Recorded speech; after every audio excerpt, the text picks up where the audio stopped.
this moment, I cannot stop thinking about the sheer terror, abuse of power, and police violence that is becoming painfully clear to those with white privilege who have refused to see it before. I am heartened by the chorus of voices that were once silent and are now finding the path to unsettled, questioning, self-reflective accomplishment. I have immense hope for the future of decolonial, anti-racist activism. I want to acknowledge the stolen land that I and the University of California currently reside on, and add another voice to the calls for the university to divest, decolonize, and demilitarize the institution. Throughout my time in the Feminist Studies department, I have been exposed to ideas that have shown me true alternatives to the dominant, erasing, violent Western world my mind was partially shaped by. First by Christina Lyons, who set fire to the ingrained idea of the modern, and introduced me to the concept of the pluriverse, where many worlds exist with equal validity. Every teacher and TA has brought me another piece of this immense puzzle of how to dismantle unfair, unjust systems that kill, dispossess, and harm Black, Indigenous, Latinx, Asian, Pacific Islander, queer, trans, disabled, poor, incarcerated, undocumented, marginalized peoples. Each class has shown me how these categories of identity overlap, intersect, and ultimately create worlds of experiences that I will never fully understand. These classes, mentors, teachers, and fellow students have shown me how to use my personal experience, positioning, and worlds to explore both what important generational knowledges I hold and what perspectives I am missing. I have had the privilege of making my senior thesis project about my grief for my father, my queer Chicana Latina identity, and my relationship to and consciousness raising of decolonial accompliceship. Initially, I approached this project with a fear for my future in activism. I felt like I had spent so much time on theory that I wouldn't know how to build and live within true solidarity. I was scared of leaving the university with a diploma and no real organizing skills. Due to this fear, I made my project twofold. First, write an essay that allowed me to get in my last licks of fun theory making before I entered the world of practical activism. I thought that this would be my last chance to make something that I enjoyed doing, that was personal and helped me find something about myself. Secondly, I would propose an art collective, calling for all folks who felt like they were questioning their positioning or felt unsure in themselves and in their identities. I thought this space would be a great way to try out building solidarity with other folks, to turn the theories I learned about in the classroom into a practical experience that would prepare me for the real world. The project, like most things in life, shook me around and reminded me of how much I have yet to learn. At this point in the process, I've unsettled my understanding of myself and what role I wish to play in securing a decolonial future.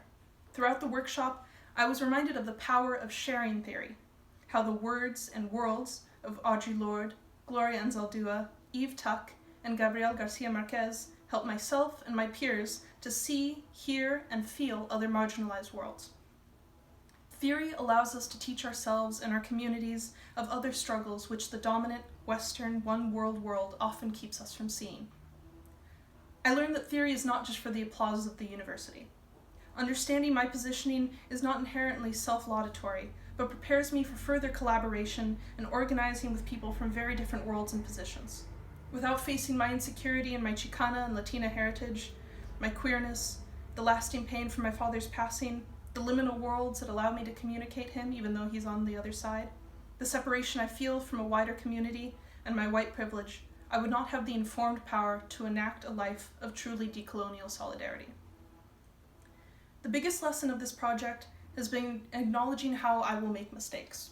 Mistakes that will hurt, alienate, and even perpetuate the same systems that I hope to dismantle. But this fear of not being the perfect activist cannot keep me from doing something, trying my absolute best, and putting my full energy, resources, and connections into the fight. I hope to spend my life persuading others to do the same, to put our reputations and fears on the line to be in solidarity with marginalized folks, to unlearn the subtle ways we limit our support, our solidarity, and our understanding of alternative methods, to build communities and worlds where our pride is not worth more than the lives of others. For it will take every last one of us doing blatantly, passionately, anti-racist, decolonial work to free us all. Lastly, I want to speak aloud the words of Gabriel Garcia Marquez, which were written in 1985, but still guide me tremendously in this emerging epoch of change. He says, "The determinate reserve of Latin America and the Caribbean is an energy capable of moving the world. the dangerous memory of our peoples. It is a culture of solidarity expressed in the insurgency of peoples for the sake of their identity and sovereignty. It is a culture of ordinary life expressed in the imagination of cooking, in styles of dress, in creative superstition, in the intimate liturgies of love. It is a culture of fiesta, of transgression, of mystery, which breaks the straitjacket of reality and at last reconciles reason and imagination, word and act. An energy of novelty and beauty that belongs to us in its entirety and with which we ourselves are sufficient. It cannot be domesticated by imperial veracity or by the brutality of the internal oppressor.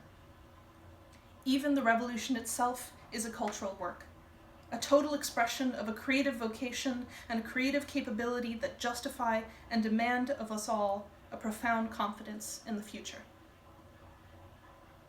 Gracias a mi mamá, mi papá, mi hermano, mi abuela, mi familia, y todos los espíritus that give me strength and guide me in my journey. Congratulations, class of 2020. I look forward to caring for, fighting alongside, and building with you for the rest of our lives.